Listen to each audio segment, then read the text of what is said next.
Good morning boys and girls.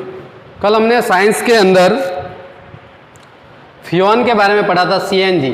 उसके हमने CNG किस तरीके से CFC क्लोरोफ्लोरोकार्बन किस तरीके से उसका निर्माण होता है, उसके नामकरण की पद्धति पढ़ी थी हमने।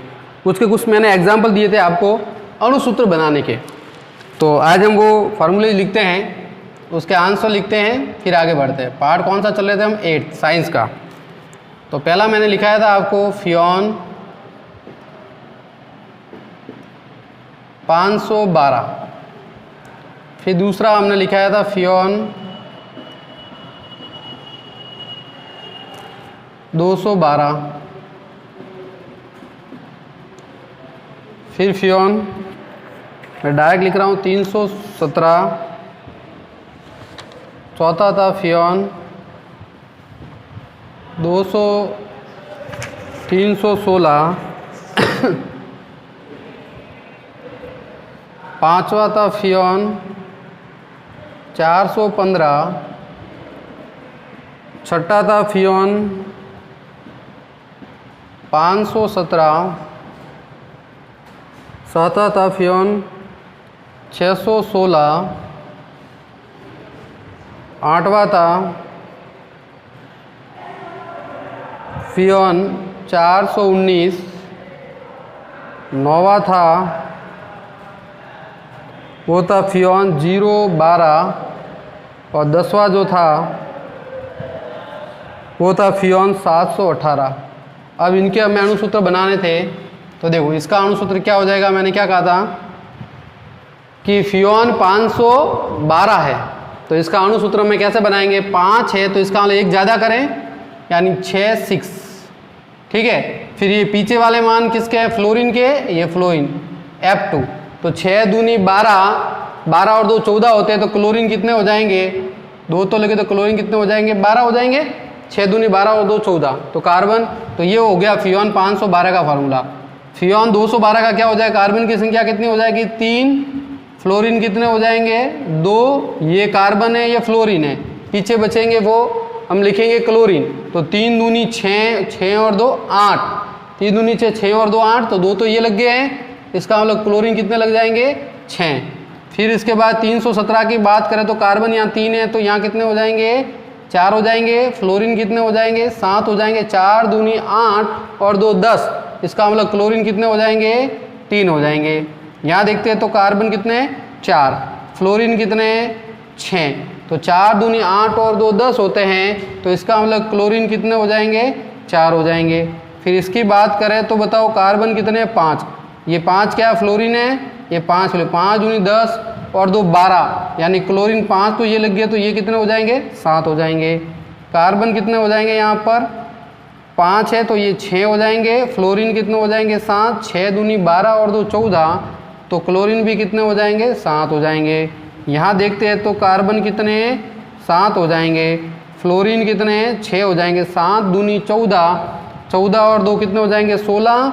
तो क्लोरीन देखो 6 तो ये लिखे, तो ये कितने हो जाएंगे? 10 हो जाएंगे। 7 दूनी 14 और 2 16।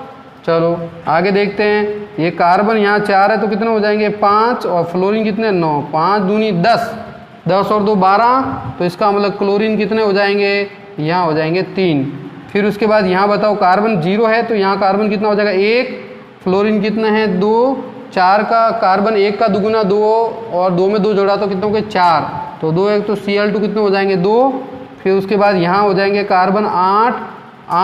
फ्लोरीन भी कितने हैं? 8 हैं। 8 का दुगुना हो गया 16, 16 और 2 18 होने चाहिए, तो 8 ये हो गए, तो क्लोरीन कितने हो जाएंगे? 10। तो ये इसका बन जाएगा फॉर्मूला। तो ये सारे हमारे पास हो गए, इसके फॉर्मूले हो गए। ठीक है, तो इस तरीके से ये सारे अपन को करने थे सॉल्व। तो ये सारे के हो गए फॉर्मूले।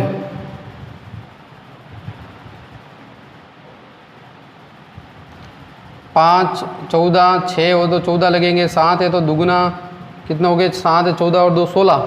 5 है तो 10 और 9 14 12 हो जाएंगे, और यहाँ 1 है तो कितना हो जाएंगे? 2 और 2 4 हो जाएंगे। तो ये हो गया कंप्लीट हमारे पास। तो ये इनके अणुसूत्र थे, देख लेना आपके ये अणुसूत्र ये इनके होंगे। आज हम फिर क्या लिखते हैं? अगले हम लिखते हैं, कल मैंने आपको बताया था कि अणुसूत्र से अब हम नामकरण किस तरीके से करें, अणुसूत्र से हम क्या करें, नामकरण किस तरीके से करें, तो वो मैं एग्जाम्पल आपको देता हूँ। तो देखो फिर हम आगे वाला टॉपिक लेते हैं। तो ये तो था नामकरण। अब कल देखो अब देखो, अब हम क्या करते हैं, अणुसूत्र हमें दिया उसका हमें क्या करना है, नामकरण करना है। अणुसूत्र दिया उसका हमें क्या करना है, नामकरण। तो अणुसूत्र से हम नामकरण किस तरीके से करते हैं उसका हम देखते हैं। जैसे मैंने कार्बन लिख दिया, कार्बन 8 लिख दिए, फ्लोरीन 10 लिख दिए, 16 और 2 18, तो क्लोरीन कितने हो जाएंगे, 8 हो जाएंगे। ये हो गया। अब इसका मुझे क्या करना है कि किसका नाम का है, ये फियोन किसका है, फियोन कौन सा फार्मूला है, तो फियोन इसका नामकरण करना है। तो बताओ फियोन क्या हो जाएगा, ये कितने, कौन सा सूत्र है फियोन का, देखो ये अणुसूत्र है। अब इसका नाम क्या होगा, देखो फियोन, तो 8 है तो देखो कार्बन 1 कम करना है, यानी कितने हो जाएंगे, 7 हो जाएंगे। बीच में क्या लिखना है, 1, और यहाँ फ्लोरीन कितने हैं, 10, कितने हो जाएंगे, नहीं 10 नहीं लिखना है, चलो ये 10 तक नहीं आएगा, 1 अंक वाले ही लिखने हैं अपन को। तो मैं यहाँ कर देता हूँ 7, 8 दूनी 16 और 2 कितने हो गए, 18, 8 कितने हो गए, 8 दूनी 16, 16 और 2 18, तो यहाँ कितने हो जाएंगे, 11। तो यहाँ क्या कर देंगे हम, कार्बन 8 है तो 1 कम कर दो, 7, बीच में 1 और ये 7, ध्यान रखना 2 अंकों वाला नहीं आएगा यहाँ पर, ये ध्यान रखना है। तो 7 1 7 क्या आ जाएगा, 7 1 7, मतलब यहाँ कार्बन 8 है तो 1 कम कर दो, कितने हो गए, 7, बीच में 1 लिख दो, और फ्लोरीन की संख्या कितनी है, 7 है। तो 717 का ये फार्मूला होता है, किसका होता है, 717 का। तो ऐसे में आपको आज एग्जाम्पल दूंगा जिससे आपको क्या करने हैं, नामकरण करने हैं। क्या करने हैं, नामकरण। अणुसूत्र में दूंगा, आपको फियोन के नामकरण बताने हैं। जैसे भाई हम और एग्जाम्पल लिखे हैं, तो जैसे कार्बन मैंने 6 लिख दिया, फ्लोरीन मैंने यहाँ पर 5 लिख दिए, तो 6 दूनी 12 और 2 14 होते हैं। तो क्लोरीन बताओ कितने हो जाएंगे, क्लोरीन हो जाएंगे 9, ठीक है, 6 दूनी 12 और 2 14। अब बताओ इसका नामकरण करना है तो क्या हो जाएगा, फियोन, कार्बन 6 तो 1 कम करो, बताओ कितने हो गए, 5, बीच में 1 और फ्लोरीन कितने जुड़े हैं, 5, तो बताओ कितने हो जाएंगे, 515, कितने हो जाएंगे, 515। फियोन 515 का ये फार्मूला है। तो इस तरीके से अपन को नामकरण करना है। सिर्फ इसको हटा देना, इसको अपने को कोई ज़रूरत नहीं है, बस इन दोनों की आवश्यकता है। यहाँ से 1 कम करना है तो कितने हो गए, 5 हो गए, और फ्लोरीन कितने हो गए, 5, बीच में क्या लिखना है, 1, तो ये हो गया इसका फार्मूला। तो आज मैं आपको 10 एग्जाम्पल लेता हूँ, उनके आपको नामकरण करने हैं, फिर हम आगे चलते हैं। देखो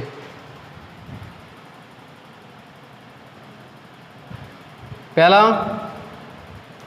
C6F3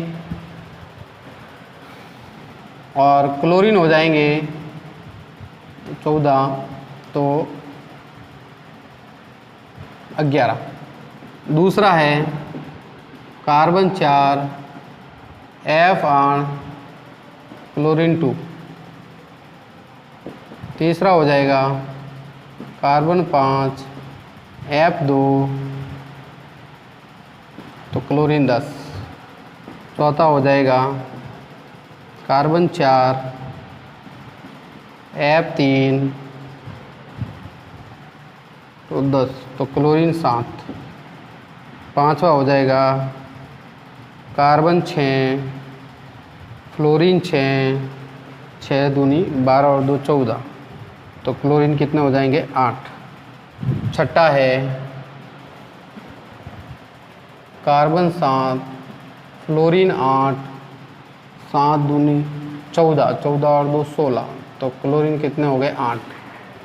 सातवां हो जाएगा कार्बन 8 फ्लोरीन 9, 8 दूनी 16 और 2 18, ये भी हो जाएंगे 9। आठवां हो जाएगा कार्बन 6 फ्लोरीन 4, 6 दूनी 12, 12 और 4 14, तो क्लोरीन कितने हो जाएंगे, 8 हो जाएंगे। नौवां कार्बन 5 फ्लोरीन 2, कार्बन 5 फ्लोरीन 4 कर लेते हैं, फ्लोरीन 4, कार्बन 5 फ्लोरीन 4, 5 4 10 और क्लोरीन 6, ठीक है। 10वां हो जाएगा कार्बन 8 फ्लोरीन 7, कार्बन 8 फ्लोरीन 7, 16 और 14, 16 2 18, तो ये हो जाएंगे 11। ठीक है, तो ये सूत्र है। अब आपको इनको बनाना है, कोई रिपीट हो तो ध्यान रखना।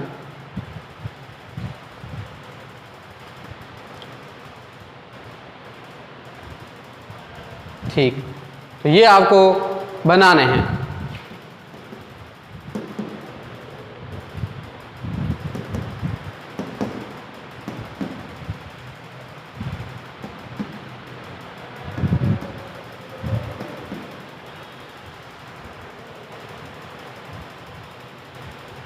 ठीक है, तो ये आपको 10 जो मैंने दिए हैं इनके क्या बनाने, नाम, ये कौन से फियोन के फॉर्मूले हैं, अणुसूत्र किसके हैं, उसके आपको बनाने हैं।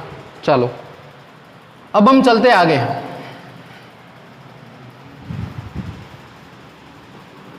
अब आते हैं हम प्राकृतिक गैस।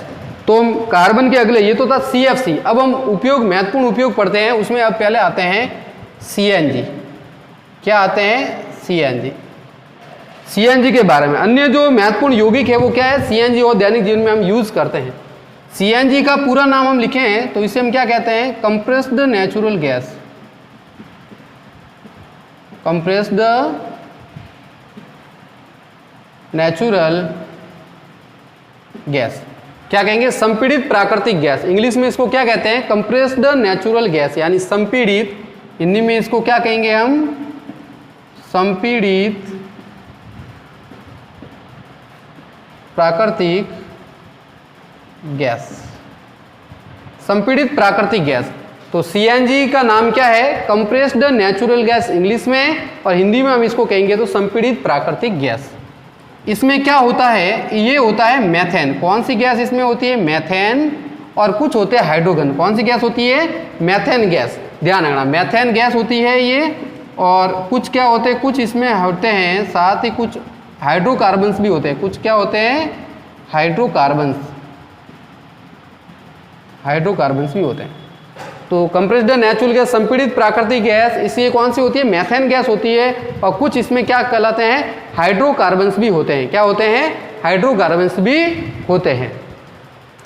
ये गैस जो होती है इसमें कार्बन की मात्रा कम होती है। क्या होती है, कार्बन की मात्रा कम होती है। कार्बन की मात्रा इसमें क्या होती है, कम होती है। क्या होती है, कार्बन की मात्रा थोड़ी सी कम होती है। इस कारण से ये कम मात्रा में क्या करती है, CO व CO2 कम मात्रा में, कार्बन मोनोऑक्साइड और कार्बन डाइऑक्साइड कम मात्रा में उत्पन्न करती है।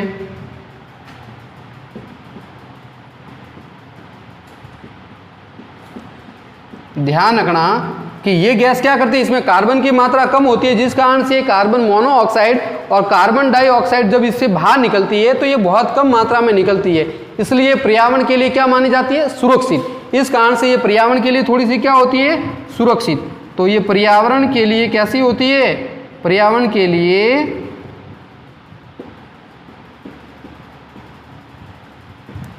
सुरक्षित होती है। यानी LPG की तुलना में, लिक्विड पेट्रोलियम गैस की तुलना में ये थोड़ी क्या होती है, सुरक्षित होती है पर्यावरण के लिए। तो ध्यान रखना, CNG का पूरा नाम क्या है, कंप्रेस्ड नेचुरल गैस। हिंदी में इसे क्या कहेंगे, संपीड़ित प्राकृतिक गैस। इसमें कौन सी गैस होती है, मेथेन गैस होती है, और कुछ क्या होते हैं, हाइड्रोकार्बन्स होते हैं, और ये कार्बन की मात्रा इसमें क्या होती है, कम होती है। कार्बन मोनोऑक्साइड और कार्बन डाइऑक्साइड ये कम मात्रा में उत्पन्न करती है, और पर्यावरण के लिए क्या होती है, सुरक्षित होती है। इस कारण से CNG ये गैस कैसी होती है, हल्की होती है। किसकी तुलना में, LPG की तुलना में ये क्या होती है, हल्की। ये कैसी गैस है, तो ये भी लिखना, हल्की गैस है। कैसी है, हल्की गैस है, हल्की गैस है। ठीक है, ये LPG की तुलना में थोड़ी सी क्या होती है, हल्की होती है। समझ गए।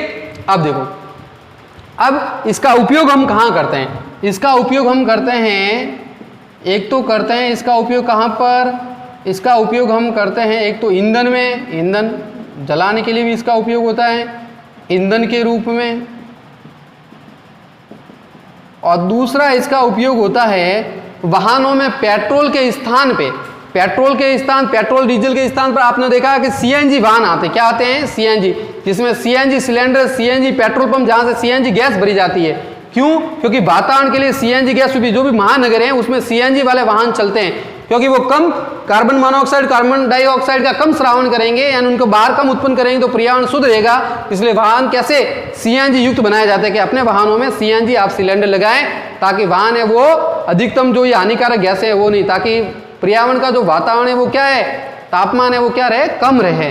तो ध्यान रखना, कम मात्रा में कार्बन मोनोऑक्साइड और कार्बन डाइऑक्साइड का कम मात्रा में उत्पन्न करती है, इसलिए सीएनजी होता है वो वाहनों के लिए उपयुक्त है, पर्यावरण के लिए उपयुक्त है। तो वाहनों में पेट्रोल व डीजल के स्थान पर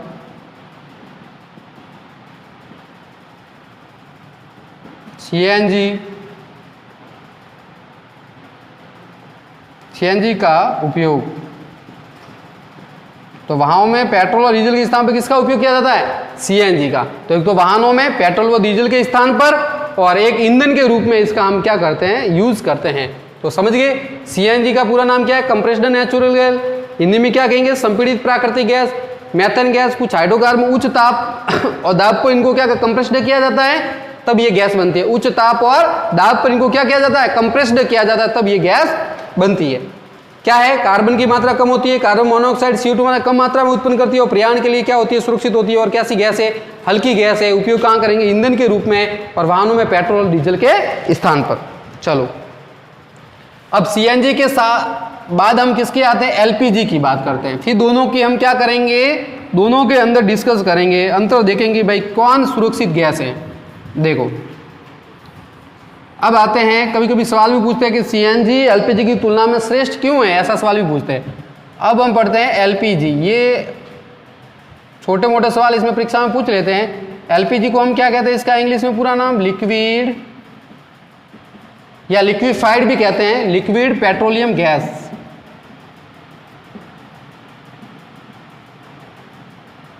लिक्विड पेट्रोलियम गैस या लिक्विफाइड पेट्रोलियम गैस भी कहते हैं, या हिंदी में इसको क्या कहेंगे, द्रवित पेट्रोलियम गैस। क्या कहेंगे, द्रवित पेट्रोलियम गैस। क्या कहेंगे, द्रवित पेट्रोलियम गैस।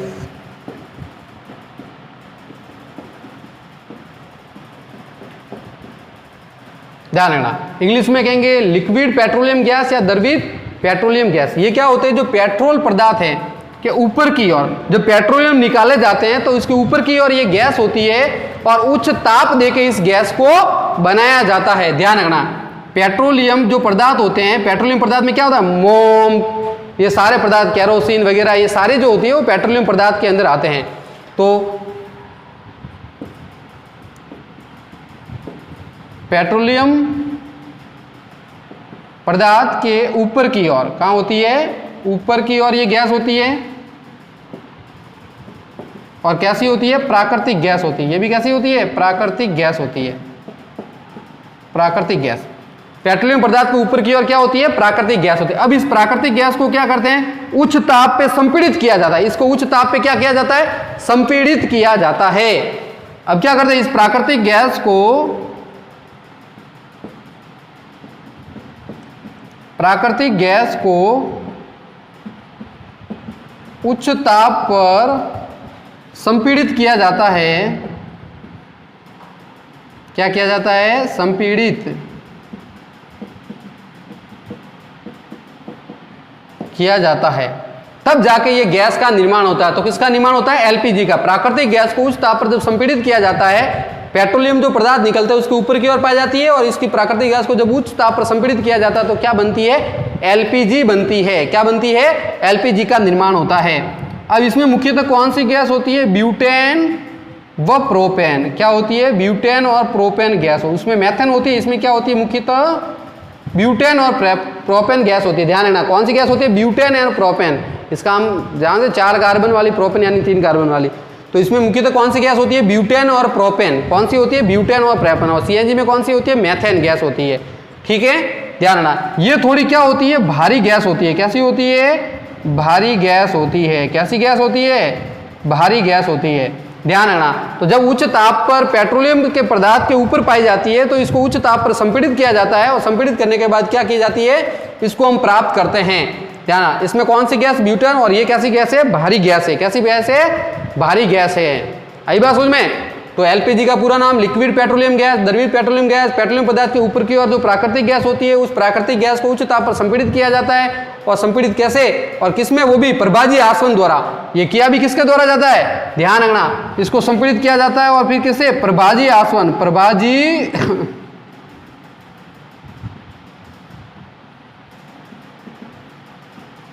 आसवन से। प्रभाजी आसवन हमने पहले ही पढ़ा है, वायु की अनुपस्थिति में इसको उच्च ताप पर, समझ गए। तो इस कारण से इसे हम क्या कहते हैं, प्रभाजी आसवन, ध्यान रखना। तो प्रभाजी आसवन से इस एलपीजी को हम प्राप्त करते हैं। और कैसी गैस है ये, भारी गैस है। अब सवाल ये, इसका उपयोग हम कहाँ करते हैं, इसका उपयोग हम करते हैं रसोई गैस में। कहाँ करते हैं,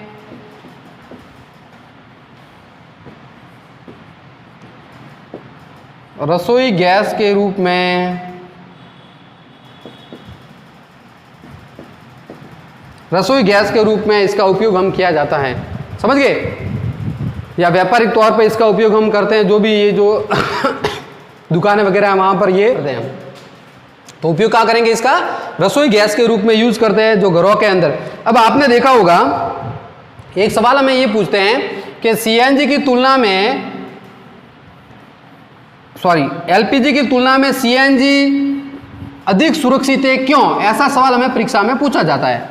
ध्यान रखना कि एलपीजी की तुलना में सीएनजी अधिक वातावरण के लिए स्वस्थ है, क्यों। तो उसका कारण क्या है कि जो एलपीजी गैस जो होती है वो एलपीजी गैस सीएनजी गैस की तुलना में देखो क्यों है, क्योंकि सीएनजी गैस है वो हल्की होती है। कैसी होती है, हल्की गैस है। ये कैसी गैस है, हल्की गैस। और ये कैसी गैस है, भारी गैस है, ठीक है। ये इसमें कार्बन की मात्रा इसकी तुलना में थोड़ी क्या होती है, कम होती है। तो इसमें कार्बन की मात्रा क्या होती है, कम की मात्रा थोड़ी क्या होती है, कम। किसकी तुलना में, एलपीजी की तुलना में इसमें कार्बन की मात्रा क्या होती है, कम। क्या है कि सीएनजी एलपीजी की तुलना में स्वच्छ क्यों है, स्वच्छ क्यों है। तो ये क्वेश्चन हमें पूछा जाता है। तो ये भारी गैस है और ये हल्की गैस है, इसमें इसकी तुलना में कार्बन की मात्रा कैसी होती है, कम होती है। कार्बन की मात्रा में कम, कार्बन की मात्रा कम होगी तो CO और CO2 का भी क्या होगा, कम श्रावण करेंगे, ये कम होगी, समझ गए। CO और CO2 जो बाहर निकालेगी गैसेज तो ये भी कम मात्रा में निकालेगी। और एलपीजी है तो इसमें क्या होगी, ये CO और CO2 की मात्रा इसकी तुलना में थोड़ी अधिक होती है। अगर ये हम यूज करते हैं ईंधन के रूप में तो इसमें थोड़ी इससे मात्रा अधिक होती है।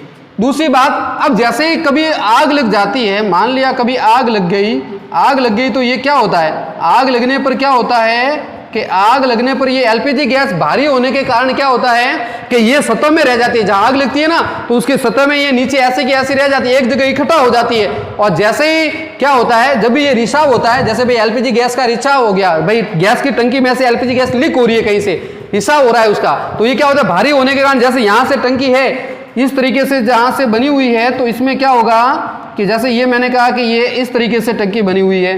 अब जैसे ही इसमें रिचा हुआ गैस इसमें से बाहर निकलने की लगी कैसे, तो ये क्या होगी, ये ऊपर जाके यहाँ इकट्ठी हो जाएगी।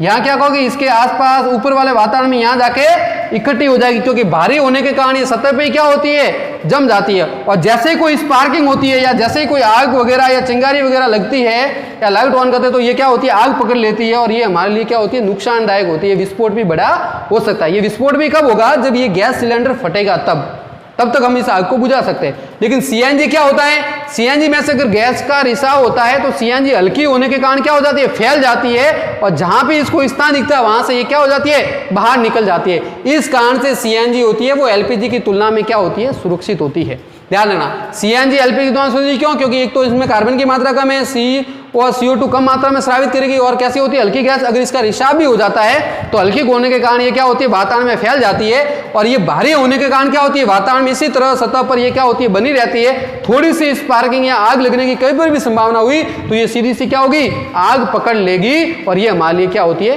खतरनाक होती है। लेकिन ध्यान रखना, इस एलपीजी के अंदर जब भी आग लगती है, आपने देखा एलपीजी का जब भी रिसाव होता है एक तरह की गंध आती है। इसमें गंध इस एलपीजी की, देखो एलपीजी की वास्तविक गंध नहीं होती है। हमने देखा होगा कि जब भी हम रसोई गैस के अंदर जाते हैं, कभी लीक होता है तो हमें अलग तरह की एक बदबू आती है। वो बदबू किस लिए होती है, इसकी पहचान करने के लिए कि गैस का क्या हो रहा है, रिसाव हो रहा है। एलपीजी गैस का क्या हो रहा है, रिसाव हो रहा है, तो उसके लिए एक बदबू आती है। उस गंध का उसमें क्या पदार्थ माना जाता है, ध्यान रखना, मिथाइल मर्कप्टैन।